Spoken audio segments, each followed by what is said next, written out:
Bom, então, primeiramente eu quero agradecer a oportunidade de falar sobre o meu livro no blog do departamento. Me sinto bem honrada. Então, respondendo a sua pergunta, Fernanda, o livro reúne 8 artigos com temas bastante diferentes, né? Então, por exemplo, a construção do caso clínico em psicanálise, as sessões psicanalíticas por internet, a genealogia e a epistemologia no trabalho com as teorias psicanalíticas, a psicanálise no encontro com outras práticas institucionais. Enfim, são temas muito diferentes, mas eles estão atravessados por uma preocupação comum, e essa preocupação está traduzida no título do livro, né? Crítica à normalização da psicanálise. Trata-se de uma preocupação com o risco da psicanálise se constituir numa prática conservadora, numa prática guiada pelos ideais normativos hegemônicos, uma prática mantenedora dos usos e costumes conforme os modelos da tradição, enfim, que considera as novas formas do viver que estão em gestação na contemporaneidade como predominantemente negativas ou patológicas. Uma psicanálise que toma muito o referente da tradição tende a olhar para essas novas formas desse modo. Então, eu acho que nesse viés conservador, a psicanálise ela pode se alinhar aos movimentos de medicalização da sociedade pela prática médica psiquiátrica. Esse é o risco, né, que me parece ser um risco de importância, enfim, muito grande. E nesse sentido, uma prática normalizadora da psicanálise se alinha a uma prática de medicalização do social e chegam em lugares muito comuns, como por exemplo a patologização do social. Então eu penso que esse risco nos justifica numa posição crítica, aí a palavra crítica, né, no título do livro, numa posição crítica permanente, numa vigilância permanente em relação às nossas teorias e à nossa prática. Eu acho que fala-se muito da ética psicanalítica. Eu acho que uma coisa importante hoje para pensar a ética psicanalítica é que ela exige uma plataforma política de vigilância mesmo, de crítica a esse risco de normalização da psicanálise.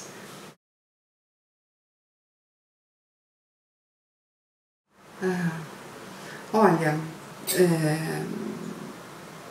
Fernanda, eu acho que essa é uma preocupação muito comum na nossa área, né? É muito difícil você encontrar um psicanalista que professe o contrário, ou seja, que os fatores históricos não tenham influência na produção da subjetividade.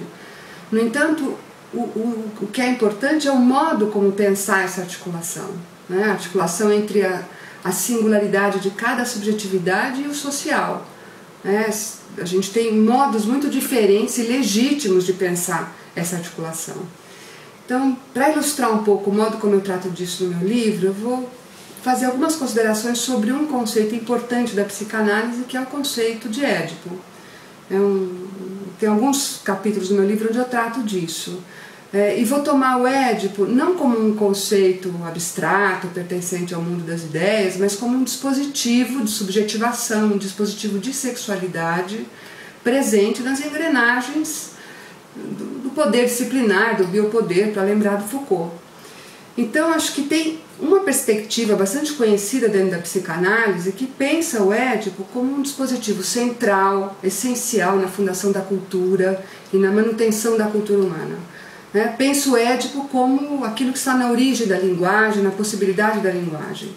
Então o Édipo, nesse sentido, no Édipo haveria a interdição do incesto, que se liga à instituição da lei, também conhecida como lei paterna, que regula o gozo e as condições da vida comunitária.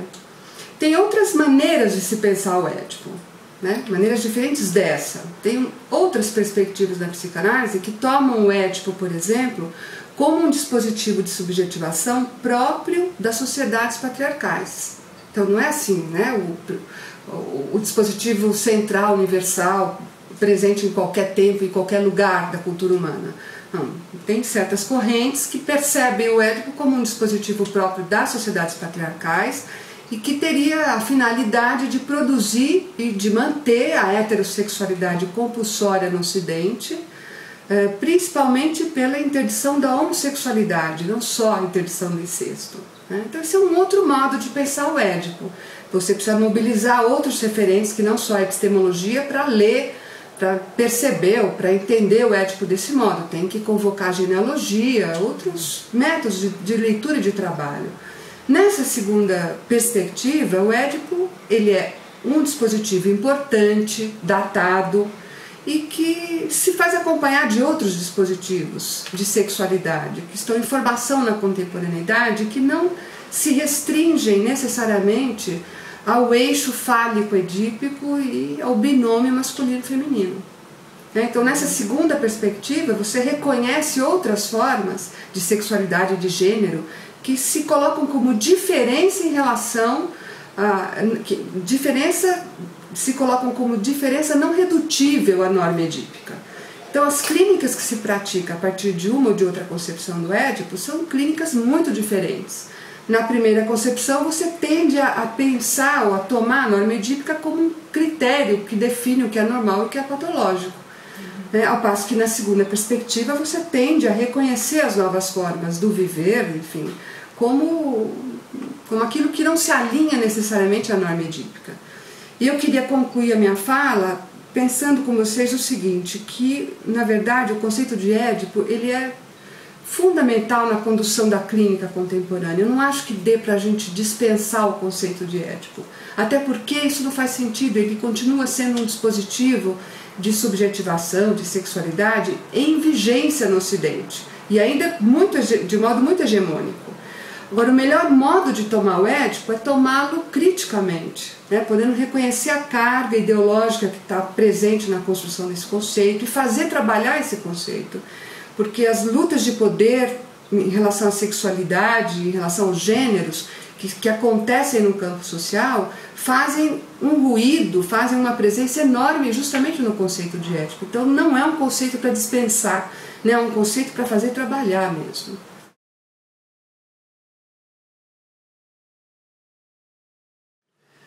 Então, Fernanda, esse é um assunto que me interessa bastante, porque além do consultório particular, eu sempre tive muito engajada em trabalhos em outras instituições diferentes da psicanálise, como por exemplo escolas e fóruns judiciais.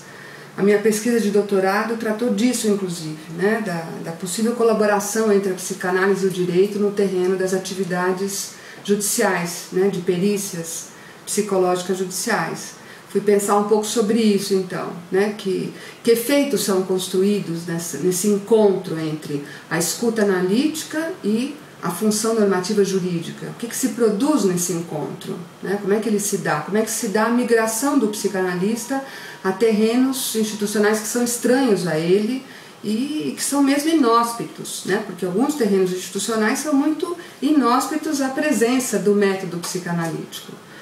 Eu acho que nas parcerias institucionais que a gente faz com outras práticas, a gente acaba não apenas colaborando, mas também disputando com essas práticas. Isso é inevitável, não tem como a gente evitar isso. Quer dizer, todo encontro entre dois dispositivos diferentes, procedimentos institucionais diferentes, como a escuta analítica e a função normativa jurídica, ou a escuta analítica e a função médico-hospitalar, ou a função pedagógico-escolar.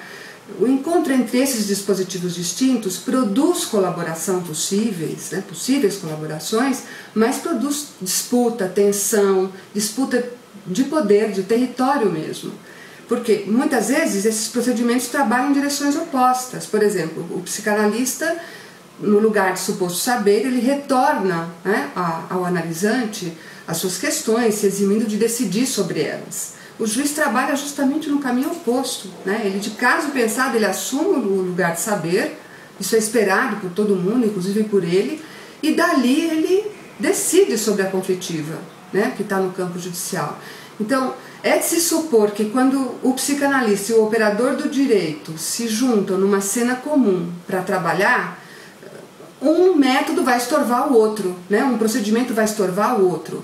E não apenas estorvar, Acho que o que acontece é uma disputa acirrada pela posse do objeto institucional. O objeto, no caso, é a conflitiva.